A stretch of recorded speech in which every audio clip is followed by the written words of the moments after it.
You ask Tiger to solve. This deals with linear equations with one unknown. The final result is A equals 135/17. Let's solve it step by step. Simplify the expression. Expand the parentheses.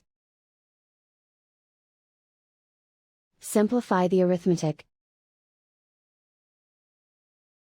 Multiply the coefficients.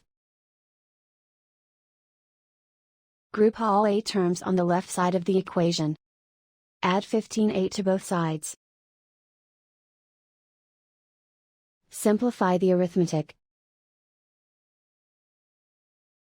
Group like terms. Simplify the arithmetic. Isolate the A. Divide both sides by 17. Simplify the fraction.